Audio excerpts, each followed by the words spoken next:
Hello, everybody. I'm Sean Reynolds from Sportsnet, about to be joined by Ken Wiebe from the Winnipeg Free Press. Together, we are Kenny and Renny. This is the Kenny and Renny post-game show following a historic or a history-making game by the Winnipeg Jets. We will get to that.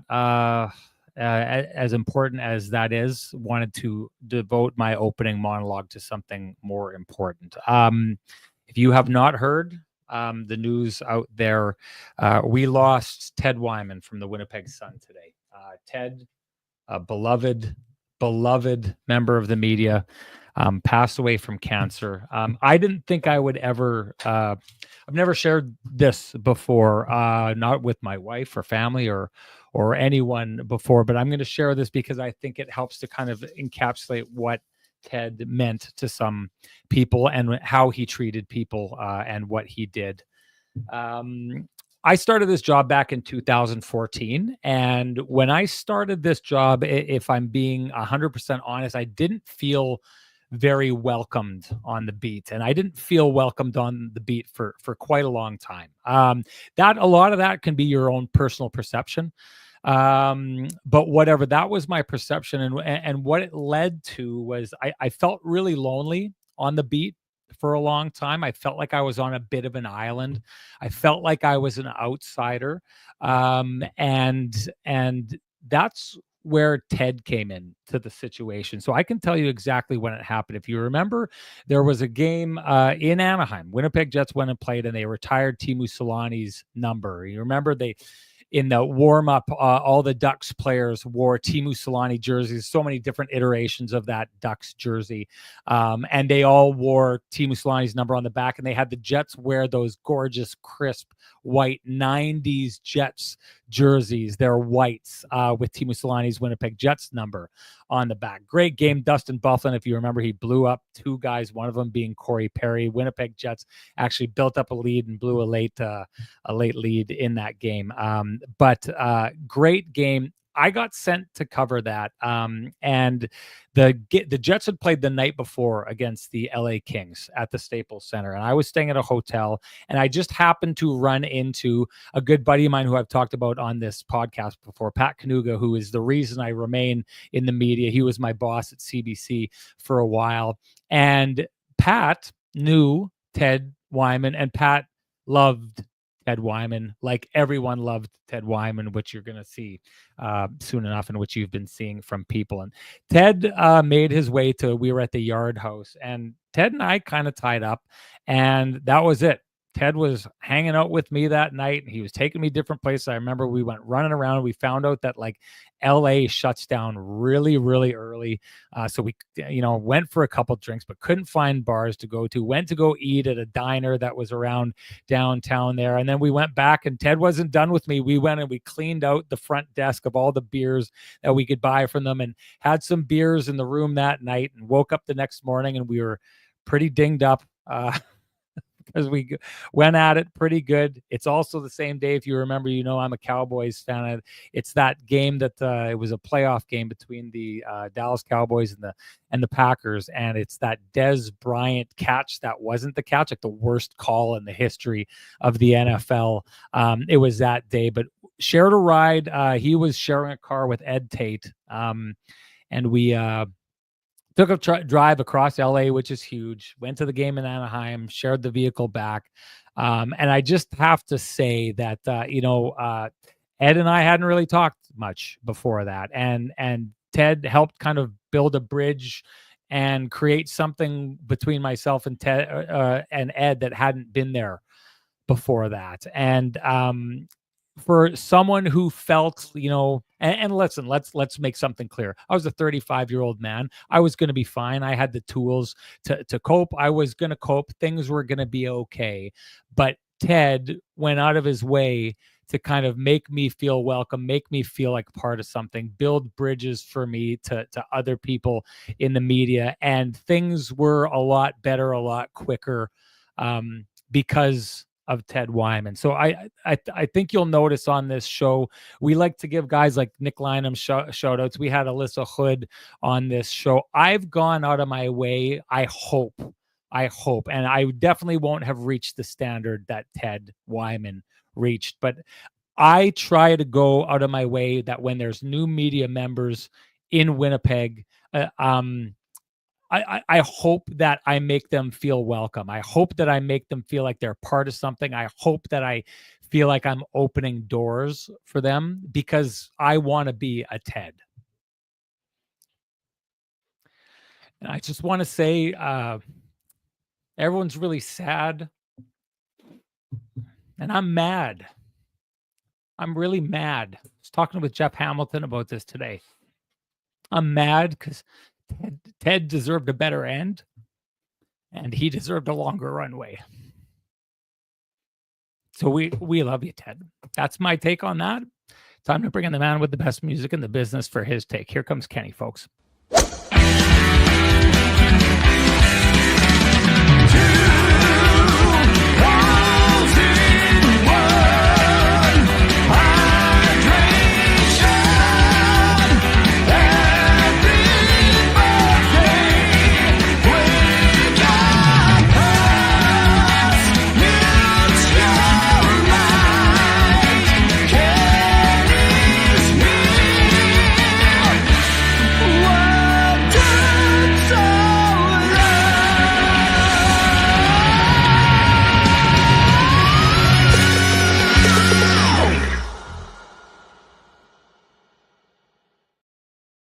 Ken, if people don't know it already, they know it now. But I'm an emotional guy. I get emotional about things like this. I feel almost bad getting emotional about something like this because, as good as I knew Ted, I don't have anywhere near the depth and the breadth of the relationship that you and Ted had.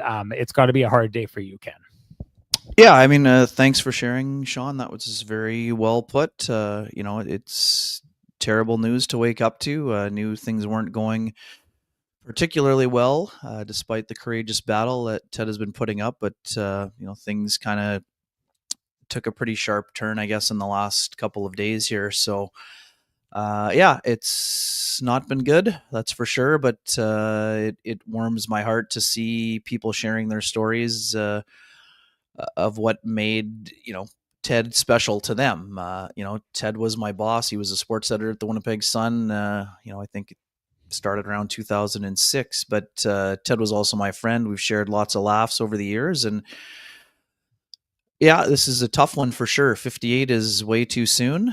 It's a tough ending for sure. And Ted's a very warm person. Anyone who came into his orbit, whether that was at a Grey Cup or on a Jets trip, or he's a very upbeat, positive person. He loved music. Obviously, he loved sports, as we know, and coverage of the Bombers and Jets at times over the years, and just a passionate person who had a zest for life. So, yeah, it's a lousy. I'd like to see the tributes. I thought what the Jets did was incredibly classy, and for those who didn't see, Scott Arniel mentioning Ted in his pregame interview as well. And the Bombers just had a kind of quick moment of silence for Ted. Also, I saw the video that was played inside the arena, and there's going to be a lot of there's a lot of heavy hearts today, but there's going to be a lot of memories shared for a lot of people here over the coming weeks and months and years. And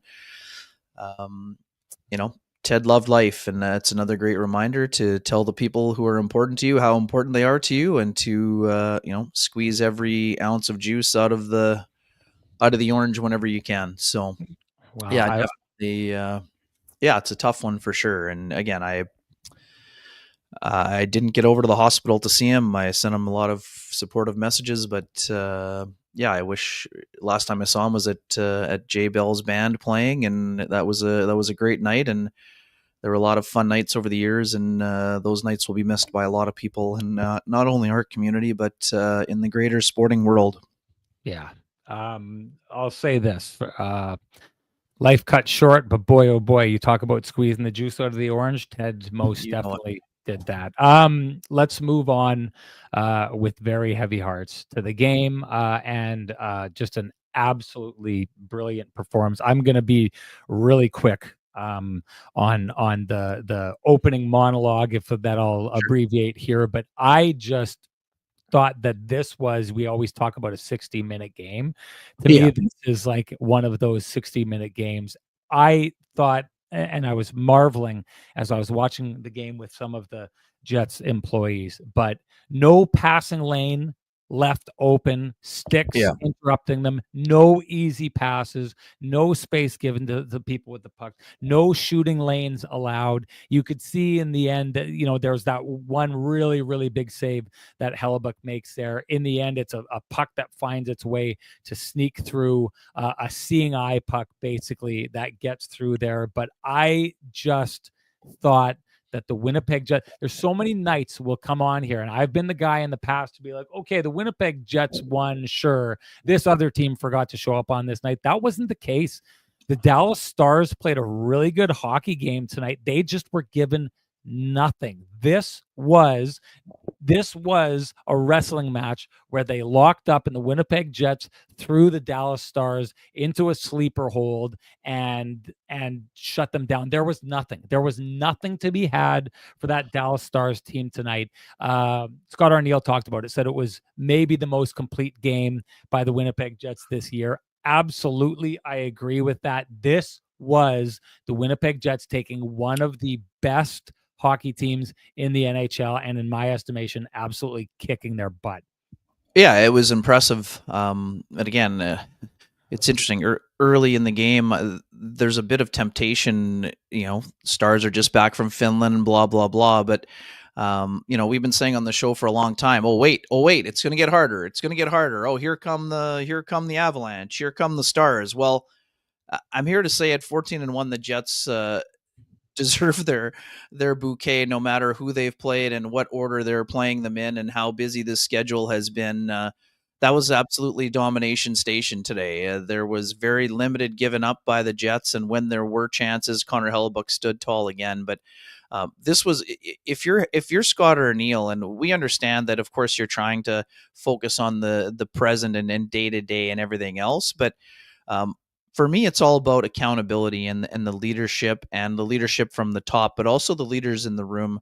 They didn't like how the game against the Colorado Avalanche went, even though they won the game. Usually you need a, wake up or, snap to attention, and that comes in the form of a loss. But the fact that it came in the form of a victory to a team that ran them out of the playoffs, and I know I didn't say it the other day, but you can't avenge a playoff loss in game 14, folks. Yeah. Like, that's serious wake up territory for fans and media alike, who were touting that narrative, if you will. But when you have a subpar effort that is below the standard, there was no more impressive way for the Jets to respond than how they responded today against a team that has given them difficulty, and the team that has put them in a Greg Gagne sleeper hold at times over the last 3 seasons and not allowed them to get to their game. Today, the Jets dictated the terms of play pretty much from the, I don't even want to say that, it wasn't puck drop, but it was pretty early into the first period, and they didn't deviate from their plan. And quite honestly, if it weren't for Casey DeSmith's heroics, this game could have been 7 or 8-0, Sean, before a late power play goal was allowed. And it's not that the Stars quit; it's that the Jets poured it on and kept taking it at them. So, for me, this is sure. I mean, the game against Edmonton in the opener is impressive, sure, but to do that against a division rival at a time that was at the end of their, at the end of a long run of games and against quality opponents, I'm impressed. I'm with you. I think that's, and I'm a Scott or Neil. I don't think there's any doubt that it was their most complete game. One hiccup late, and retaliatory penalty at that time in the game, I don't think is something that the Jets, I mean, again, as impressed as the Jets will be, they won't say it publicly, but quietly, that's a teachable moment, Sean, right? Yeah. I mean, that's a teachable moment, and we'll get into it a little bit further on. But wrapping up the stepping back from the buffet, I mean, that was a solid goaltending performance, but the Jets play up front exceptional. 2 power play goals, 2 even strength goals. Like I said, they could have run this up to 7, 8, 9-0 if Casey DeSmith hadn't made a bunch of kind of miracle saves, and that's a testament to how how well the Jets played as a four-line hockey team again today that ran all their three pairs out there regularly. Because you talked about the wake up call. The pristine roofing wake up call has been triggered because of that, and in doing so, you probably saved the player that you alluded to there, Ken, from a later pristine roofing wake up call. So good on you for doing that. But in the meantime, you know what that means. Once it's been called, and that means it's time to give North End Rick the pristine roofing wake up call. He's the guy you want down at your place for anything to do with roofing, siding, exteriors. Call him at 1-204-981-6289. You can also call the fine folks at Pristine directly at 204-237-7663. Well done, Ken. You saved it because you are right. There's was a Pristine roofing wake up call to be had, and definitely a teachable moment. But you got something to say? Yeah, awesome looking suit there. And I apologize, I'm not at the Vittorio Rossi levels here today, but the Tamarack is an event that is important to me, and it was something that when Ted was at the Brandon Sun, I'm sure he would have relished those times up at Clear Lake for both the Tamarack and the Grey Owl. We know we saw Joe Pascucci in there. He's familiar with the Grey Owl and how big an event that was. So that was part of my life choices here for the sartorial usage today. So sorry, I'm not rocking a Vittorio Rossi suit, but you are, and you're looking sharp. Well, and I'll tell you this, thank you to Vittorio Rossi for protecting me from my life choices, because if you saw how I dress when I'm not dressed like Vittorio Rossi, it's not a pretty sight to behold, but when I do, it's a very pretty sight to behold. So if you want to be a pretty sight to behold, you know what to do. Head on down to Corden Avenue, walk into Vittorio Rossi, loudly proclaim Kenny and Renny sent you, ask for Frankie and the boys, and they will do exactly that, turn you into a pretty sight to behold, like I am hoping. Here, don't focus on this here. Focus on that. Pretty sight to behold. That's all I gotta say. That's what we're talking about. Let's get into, because you were talking about goaltending there. Let me start on Connor Hellebuyck. You should. So almost 3 straight shutouts, and we can get into how that ended after this. Here's what I think is really impressive about this.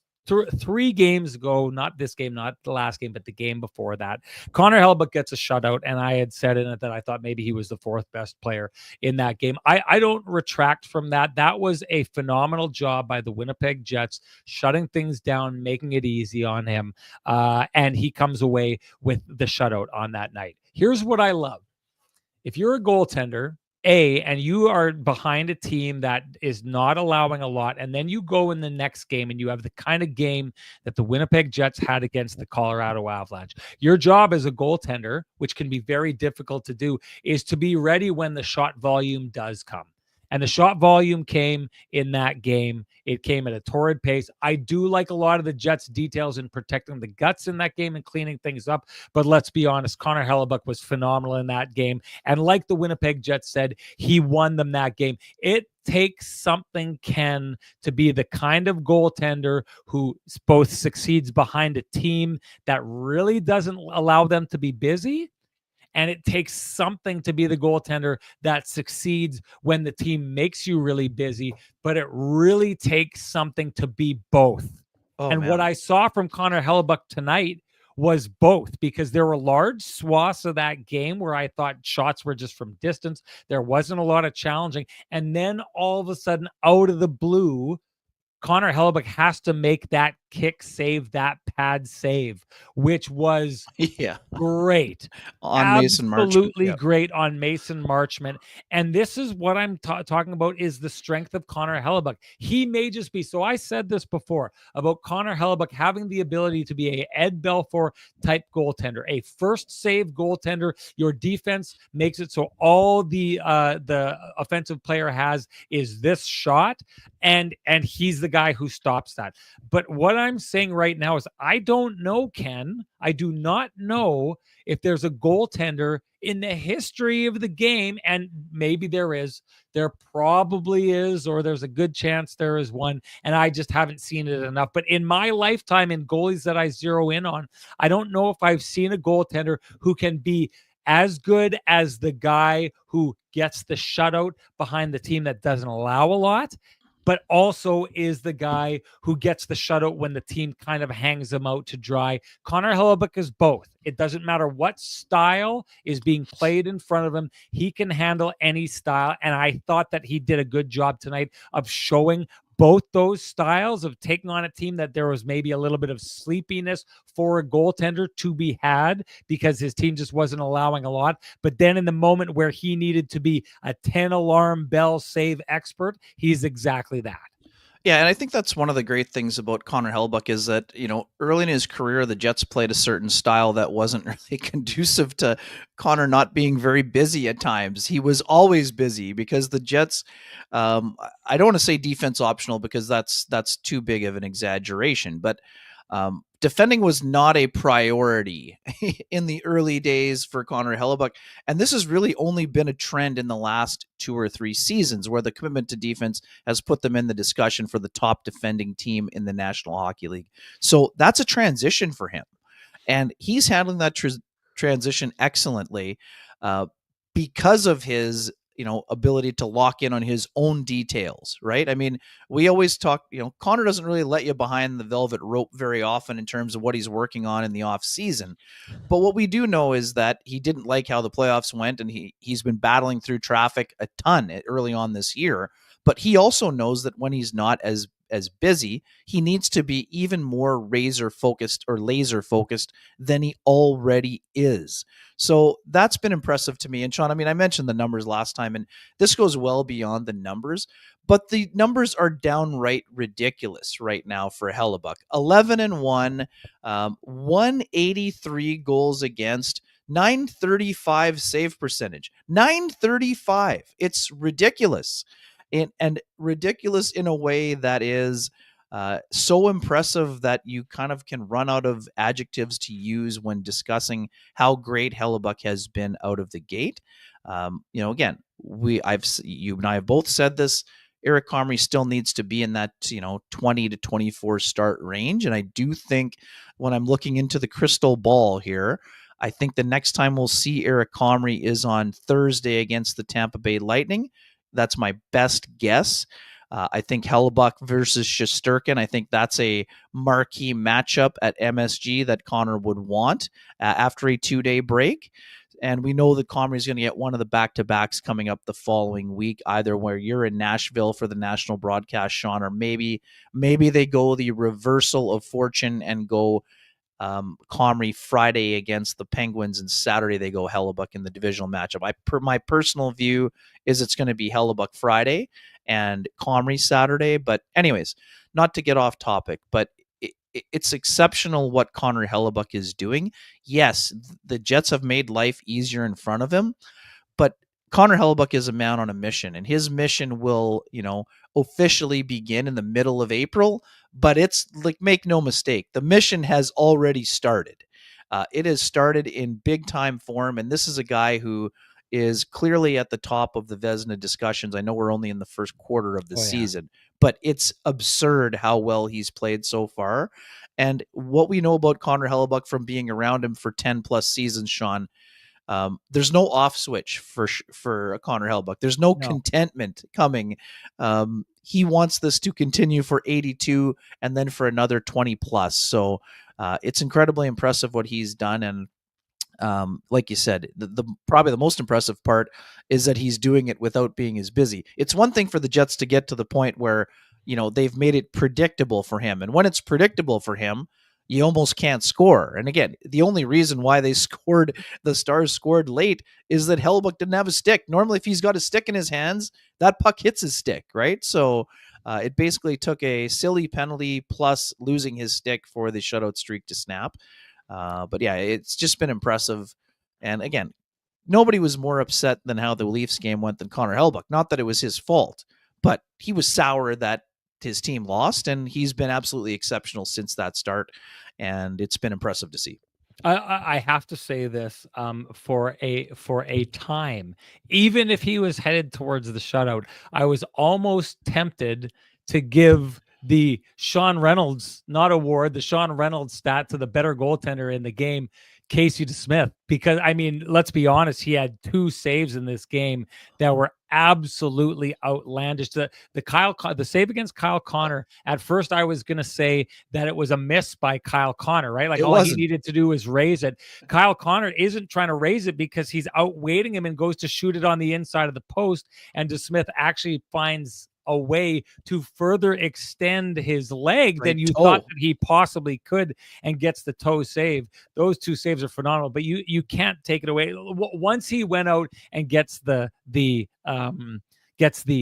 pad save on that, what you see from Hellebuyck is not only has he outdone his competition for the starters net for Team USA at the Four Nations Cup. Not only has he banished him to the sidelines, but then when another goaltender comes in and looks to somewhat steal the spotlight, he just steals it right back in that situation. So regardless of whether or not, I know Casey DeSmith didn't allow any goals. He didn't face the volume, but didn't face the volume that Connor Hellebuyck did in this game. And although, like I said, I'm very happy if I'm a coach on how the Winnipeg Jets defended and the very little that they gave up in this game, just the mindset that I see from Connor Hellebuyck in that game is unbelievable and impressive for me. Now, we talked about it, so we should get to it, but the lesson to be learned by Logan Stanley after this situation, because I, like you,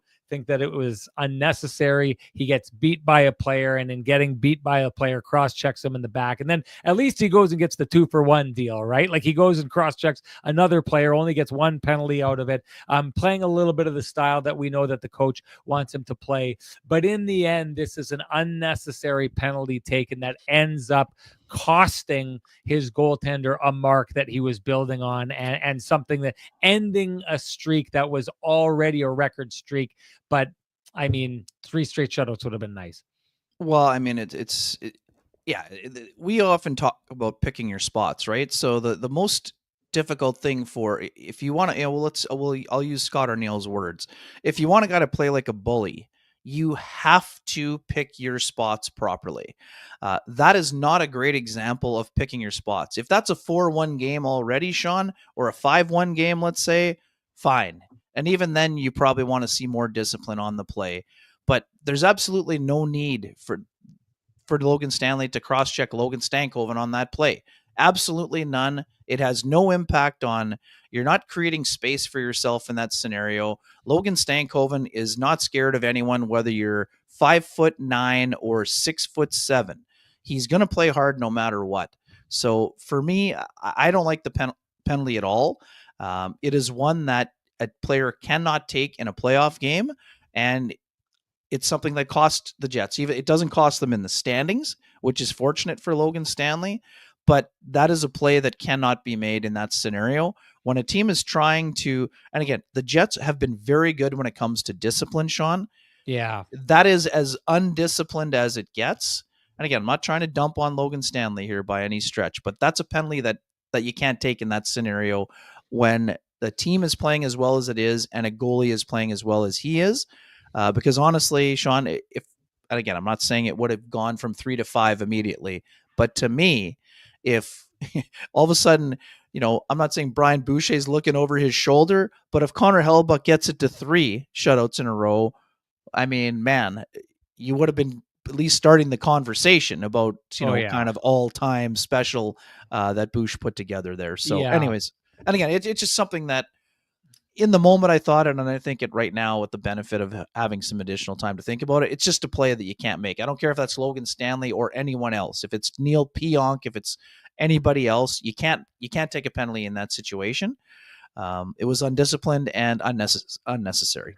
Well, for a team that has shown nothing but unselfishness, it was a slight little bit of selfishness in the middle of a team that is just absolutely playing for nothing but each other. I wanted to, and Logan's not a young player. That's a young player's penalty, Sean. Logan has been in the league long enough that he knows that's a penalty he can't take. And again, I'm not saying that Scott Arneal looks at it as something that's some coaches could look at that as an excuse to take a player out of the lineup. For a guy who wants to get his players into the lineup who've been sitting for a long time, that's the type of penalty that coaches look at and consider making lineup changes, even for a team that is 14-1. I'm going to tell you something here. I want to bring this in right now. Paul R says, "Hey, bravo to the crowd. The U.S. backup chant was awesome to see on socials, coast to coast, making it the toughest building for teams to visit. Again, let's go." This is a red hot take, and there's someplace I want to go.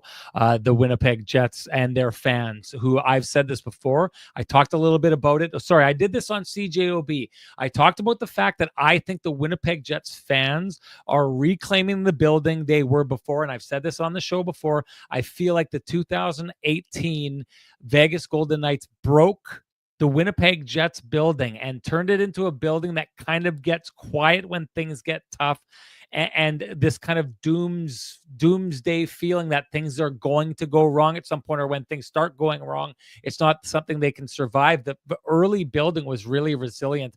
I think that this is a red hot take because I think we're getting the building back. So, hey, Paul R., get out of my Arctic Spas hot tub in my backyard before I come chase you out of there with a broom, because that is a red hot take. So red hot, you must be in an Arctic Spas hot tub right now, because there is no such thing as a cold take in an Arctic Spas hot tub, especially the ones with the Spa Boy package that my boy Dustin set me up with. And you should go talk to Dustin if you have any consideration of getting a hot tub. Head on down to Arctic Spas. I absolutely love mine. My family loves mine. So much so, Ken, that the wife whose birthday it is today, Yes, I happy usually birthday, take Laura. her.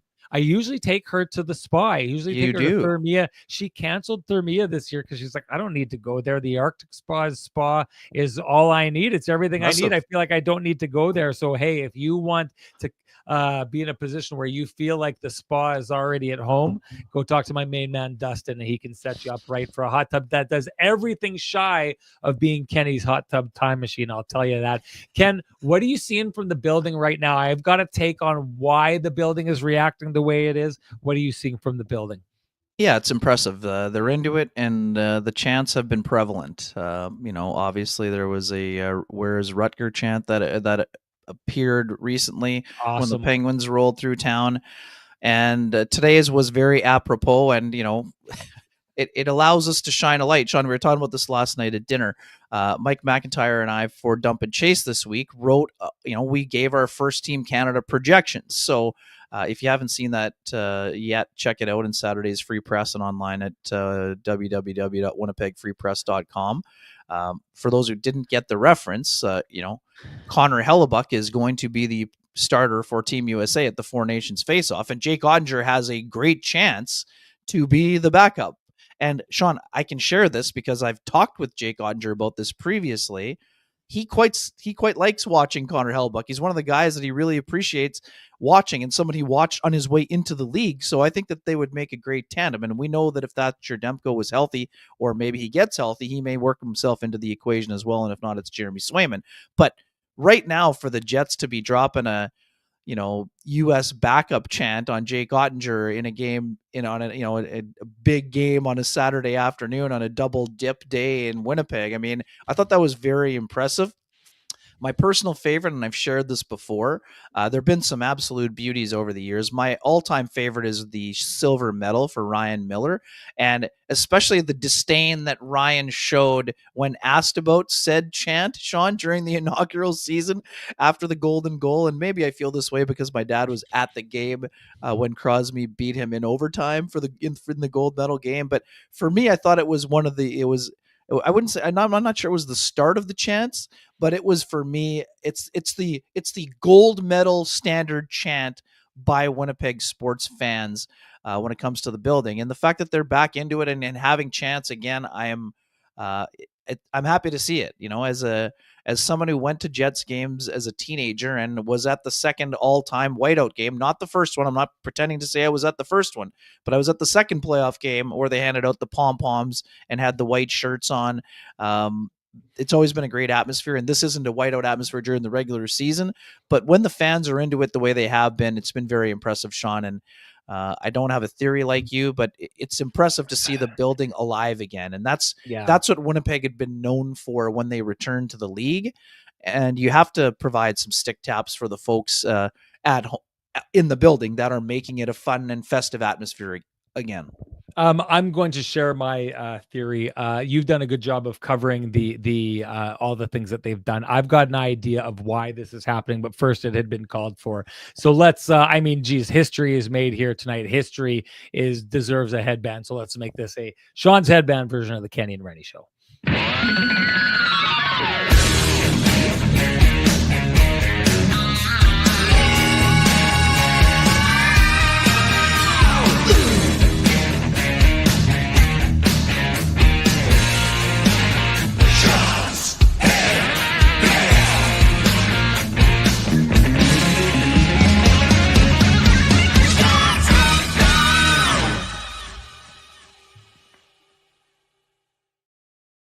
People what they want out there.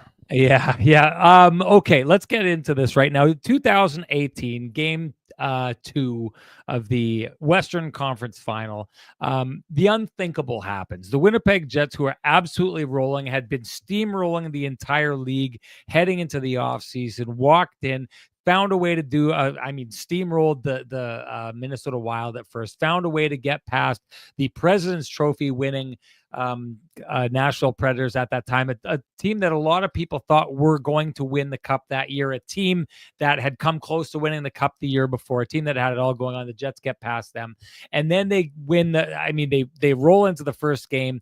I think it's 4 goals they score in the first 10 minutes against the Vegas Golden Knights, and everyone thinks this is over. And then, as Connor Hellebuyck called it, the unthinkable happens. 4 straight wins, and I think what this starts is it starts a little bit of an expectation that I think the Jets played into themselves of this. You never really know when the Jets collapse is going to come. And you know what? Count last year in the playoffs along with that, Ken. A Jets team that wins 8 straight going into the playoffs, finds a way to win a game at the beginning where they go up 8-7 without their goaltender playing well. You think that Connor Hellebuyck's going to balance it, and then they're going to roll after that. And the opposite happens. And the same deal, Ken, the year before that first game against the Vegas Golden Knights, all of a sudden everyone's believing in the Winnipeg Jets because they looked so good in that first game. And then it's just not there, right? The 2019 season, when the Jets, again, I believe, were the best roster in the NHL, they kind of find a way to fall in a manner that the last place team in the NHL, St. Louis Blues, at New Year's, almost catch them in the standings because the Jets just didn't seem to be getting it right. The Winnipeg Jets contributed to the feeling that Winnipeg Jets fans had that there was always doom around the corner, that you were always standing on a trap door that felt like solid ground and was all of a sudden going to drop out on you. What I think the Winnipeg Jets have accomplished this year is that you take a look at that game that they played against the Toronto Maple Leafs. Yes, they lose that game, but you know that the Winnipeg Jets at some point are going to push to get back into that game. The game that they go down 2-0 against the Pittsburgh Penguins. You know that the Jets are going to push. All these games to start the year where the Jets fell down, you know that this game isn't over. The Tampa Bay Lightning, they go down on that against that team 2-0. And you're thinking, here's something where it could all fall apart. But in the building, I notice in that game, Ken, the fans are expecting the Winnipeg Jets to come back. They're not expecting the worst happens. They're expecting that the best is going to happen because the Winnipeg Jets have been consistent to show you their best. They're not taking nights off.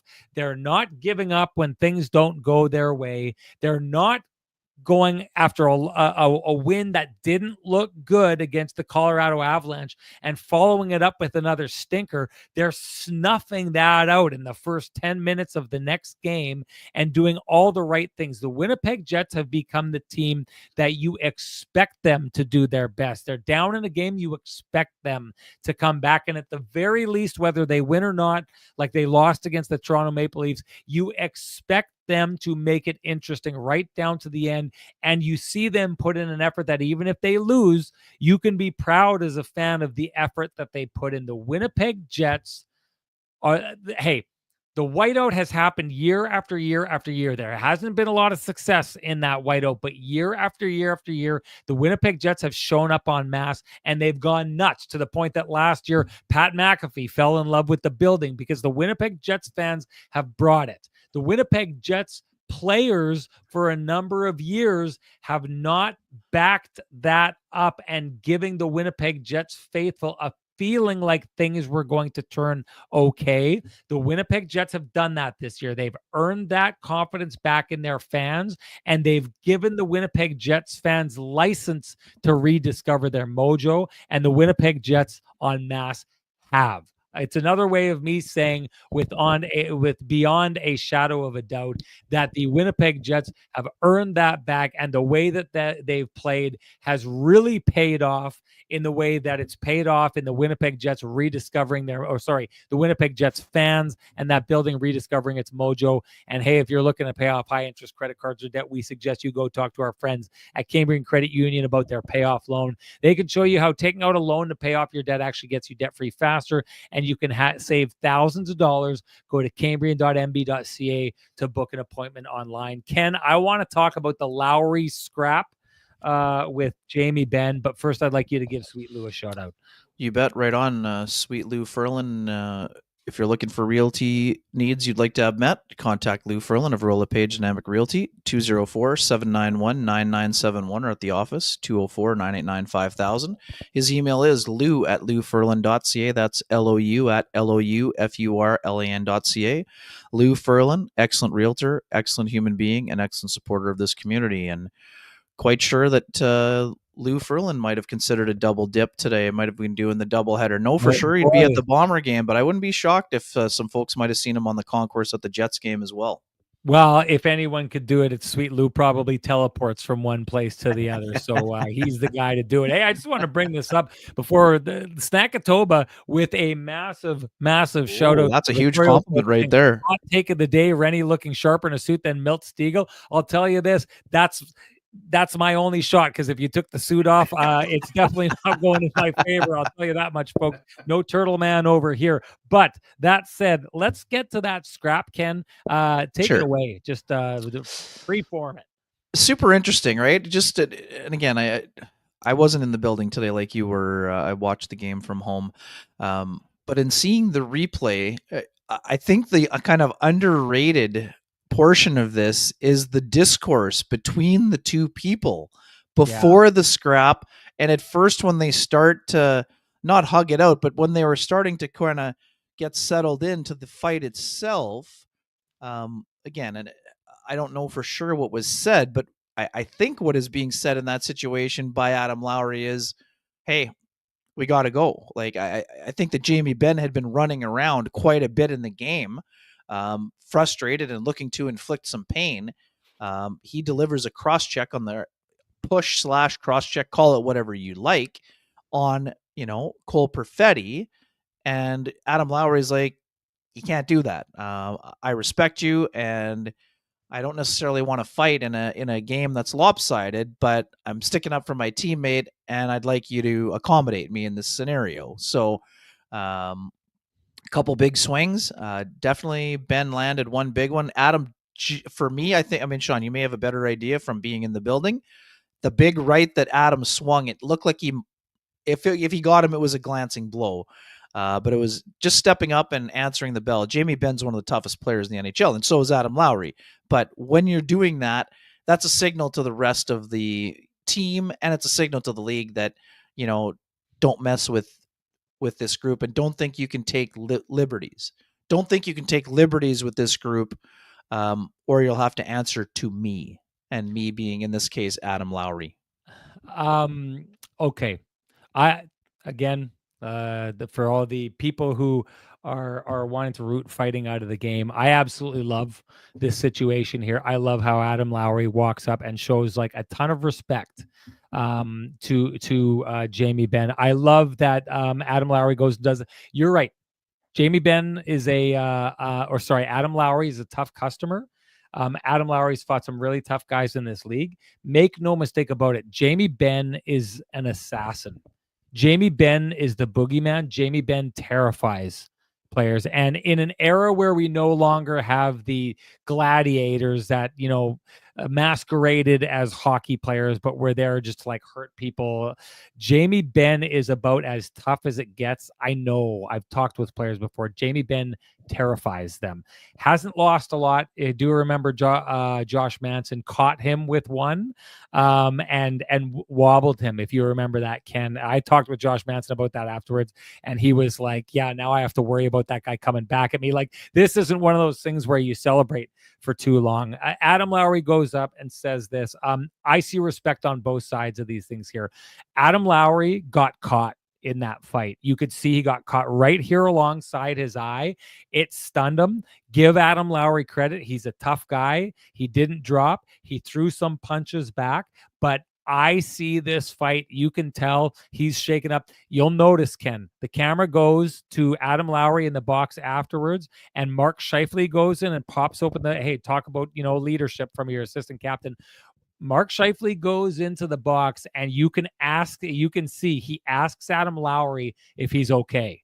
Adam Lowry responds, "Yeah, I'm okay." Make no mistake about this. Jamie Benn caught Adam Lowry hard in that fight. Towards the end of the fight, you can see Adam Lowry is just trying to keep his head away. I don't think he thinks he can take another one.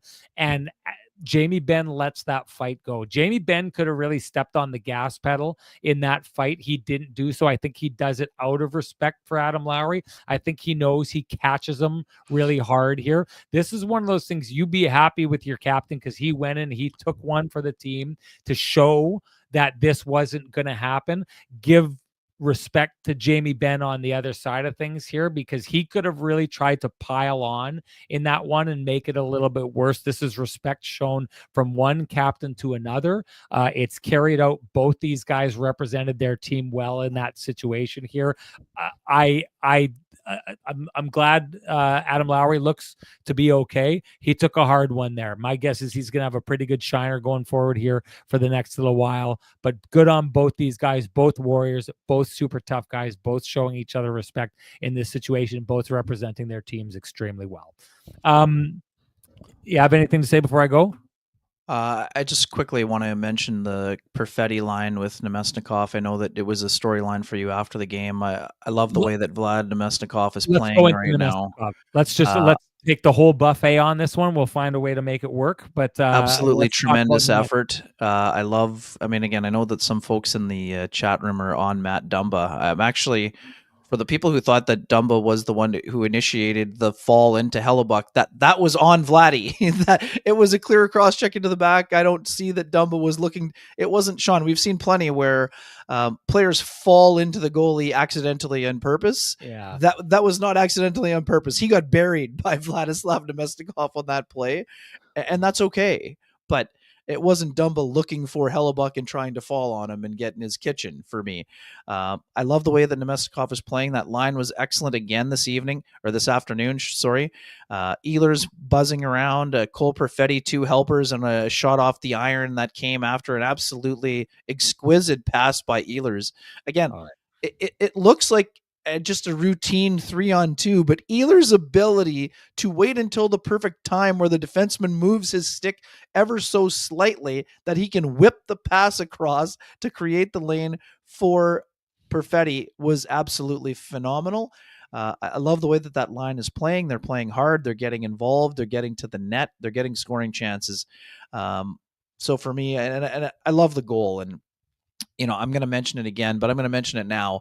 I know that we've had lots of debate about goalie interference, and I know initially Pete DeBoer was not happy based on the camera catching him, but this is not goalie interference for the reason I'm going to tell you. And in real time, Sean, I thought the whistle should have been blown. My initial thought was, this isn't going to count.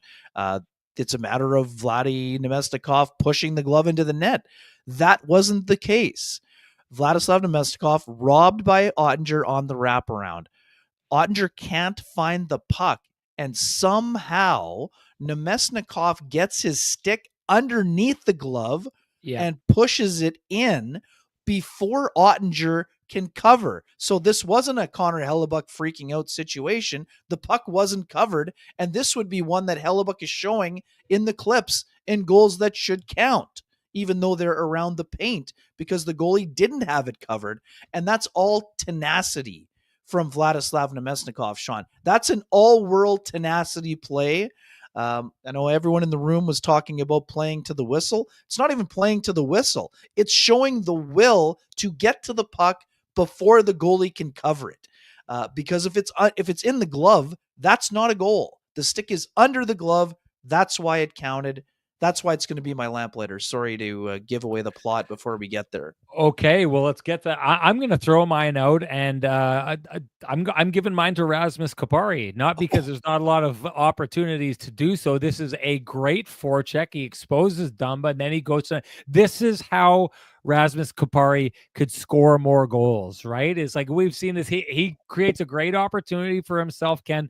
It's fun. Kenny sends me a text, and it's somewhere along the lines of like, if he could just capitalize on this, Rasmus Kupari could get 10 goals. And I was like, evergreen tweet, like this goes on forever. Rasmus Kupari gives himself plenty of opportunities. Rasmus Kupari, maybe someday he will discover it. But what we've seen from him as an NHL player is that Rasmus Kupari does not have a scoring touch. He does not have a finishing touch. He gives himself a lot of opportunities, but putting the puck in the net is not his forte. But on a night like tonight, where you grind and it's a tap in, you can score a lot of goals as a tap in. I think that this is just what I love about it is it's the right kind of goal. It's a guy showing up in an important part. Hey, this isn't Rasmus Kupari now with 2 goals on the season where he wasn't able to score last year. This isn't him showing up and scoring the 7th goal in an 8-1 drubbing. This is him scoring a goal that really affects the outcome of this game, showing up at the right time, doing it in a way that really just kind of makes a team feel a little bit hopeless because they've got no time, they've got no space. Like this is one of those psychological, I'm gonna break you, Dolph Lundgren, I must break you moments where Kupari goes out and just absolutely, snuffs out the play, turns the puck over, puts it in the back of that key time. I'm giving it to Rasmus Kupari. That's my take, or that's my TCB lamplighter. Doesn't matter though what I think, matters what you think. Share with us your TCB hashtag TCB lamplighter. Automatically entered to win a frosty, delicious 8-pack of Lamplighter Amber Ale, brought to you by our friends at Transcanada Brewing Company. If you can't wait for Kenny and Renny to gift you your 8-pack, you know what to do. Head on down to 11290 Kenniston. Join them in their tap room where they've got great food, great atmosphere, great staff, great beers. They've got it all. Why aren't you there right now? I don't know why, but head on down there. And that means it's time for me to announce the Lamplighter winner from our last game, and that would be Lee Ballingall. Lee, you know what to do. Direct message me. I know Lee Ballingall is your full name, but you need to send me your email. Do that, and I will send you a voucher for a frosty, delicious 8-pack of Lamplighter Amber Ale. It is the nectar of the gods. I just want to jump back on Vladislav Namestnikov because that went in a different direction. I want to get back on that. Sorry to derail the train. And one quick one before you go back. Busted out the TCB Lamplighter tape today at hockey this morning. Ooh, nice. The boys on the bench were like, what is that? How many goals? How many goals? I did sneak one in there, but it should have been a few more. But it wasn't the tape's fault. There you go. No, probably the reason you did get one was because of the tape. I've seen Ken play before. He can say all he wants. He should have had. That's another evergreen tweet. I should have. Kupari, yeah, exactly. There you go. Namestnikov, I'll just say this. You want to know one of the reasons why Nikolai Ehlers is having such a great year. He's got the support, the backup of a guy who has been defensively stalwart for the Winnipeg Jets, and yet is putting up a decent amount of numbers. Right now, we've got Vlad Namestnikov with 11 points in 15 games so far this year. That's the kind of production you want to see out of your second line center offensively, and yet he's doing it defensively as well. He takes 2 guys who are not the biggest guys in Cole Perfetti and Nikolai Ehlers, but allows them to play a game where they are free to flow offensively. That's what they've done. He's finding offense here.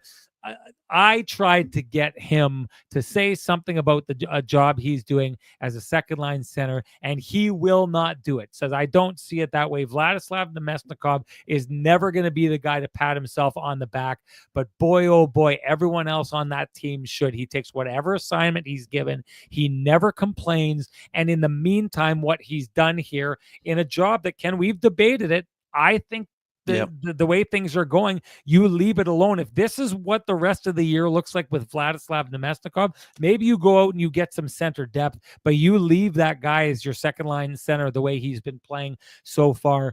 Because I'll tell you this right now, he's putting up the numbers of a second line center, but he's doing all the intangibles that are really, to me, at the heart of what this team is and the success they are showing right now. I take a look at Vladislav Nemesnikov, and if there is a poster boy for what the Winnipeg Jets are right now that makes them successful, he's it.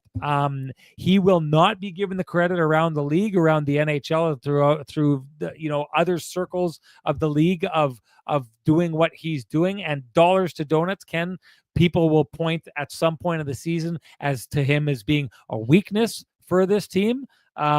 Vladislav Nemesnikov right now deserves his flowers for what he is showing as the second line center of the Winnipeg Jets. He's proving right now he is a solid choice as a second line center of the Winnipeg Jets. Yeah, bang on.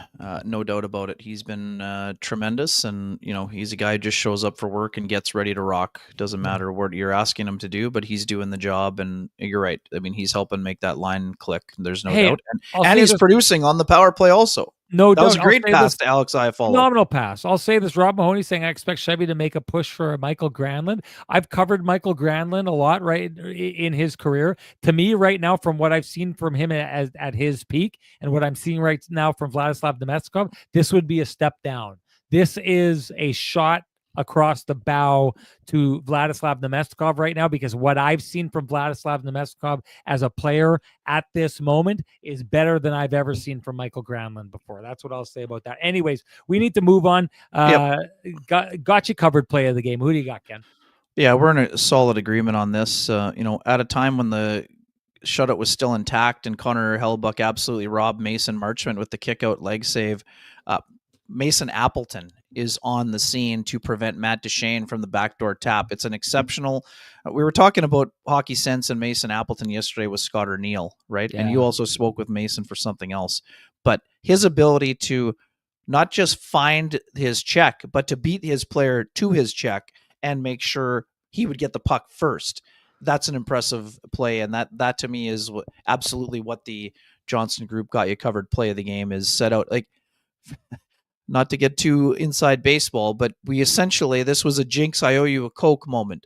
I sent you the text exactly the same time you sent it to me, and they basically showed up in real time at the same time. Got you covered. Like it was vintage. You beat me to it. But I was fast enough, Ken. I was like 2 letters away from finishing, so I knew that when I sent it, you would at least know that I wasn't just. My hands are quicker. Hey, now we know. Well, not on the rink, but maybe on the phone. Anyways, we both agree on that. That's our got you covered moment of the game, no doubt about it in my mind. But hey, do you run a small business in Canada? Look to Canada's #1 employee benefits plan, Chambers Plan, to give you a competitive edge. Chambers Plan is the simple, stable, smart choice for over 30,000 businesses countrywide.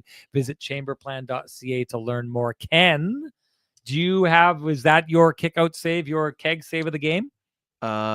No, I'm going to go the other way, too. If it had been a shutout, yes. And just a quick one for Lynette Reimer, who had suggested we give Teddy Wyman the Got You Covered. We picked a play that Teddy would appreciate, and we will definitely have people covered when it comes to keeping his memory alive there. So what I will say in my keg save of the game, if the Jets had a shutout, and again, I don't want to be creating new, okay, well, you did it that time, you better not do it next time. If Connor Hellebuyck had kept the shutout, I would be going with the Hellebuyck save on Marchment, but the ridiculous nature of the DeSmith save makes me go there. And it's not the Kyle Connor one. He has one that is, even though that one was impressive, it's absolute save of the year territory. The shot by Niederreiter hits the right post, then rolls down the back of DeSmith. And as he's trying to find the puck, he lunges and sticks out his paddle and stops Niederreiter on what he thought was an empty net rebound. Yes. Essentially, it's literally Hellebuyck's been great, but that's that's save of the year territory. Ken, pause for just 1 second here because I want to get the winner in before our Instagram feed. Want to just announce, and then I'll get it to mine, but announce our keg winner from the last show. That would be Alyssa Ock. Alyssa, you know what to do. Direct message me at SN Sean Reynolds. Send me your full name. Send me an email. I will have the fine folks at the keg send you a $50 gift certificate, usable at any of the 3 fine keg locations here in the city of Winnipeg. Each location finer than the last. I'm right on board with Ken on this one. I know that people always get upset when we put this in a different direction. Connor Hellebuyck's save on Mason Marchment is a phenomenal save, and given the gravity of the moment that he's trying to extend, this record, given what he's been doing, it's absolutely phenomenal. But the Smith save is the kind of save that is going to be replayed time and time again on save of the year candidates. That save by Connor Hellebuyck probably won't. It's a great save. It's probably going to be maybe in the 150th, maybe 200th best save of the year. But this is going to be like a probably top 20 candidate on the season save by Casey DeSmith here with the paddle. And it's kind of hard to your point about if he'd maintained the shutout, maybe you give it to Hellebuyck. I would say the fact that he also makes the toe save on Kyle Connor means that you have to give DeSmith his flowers on this night.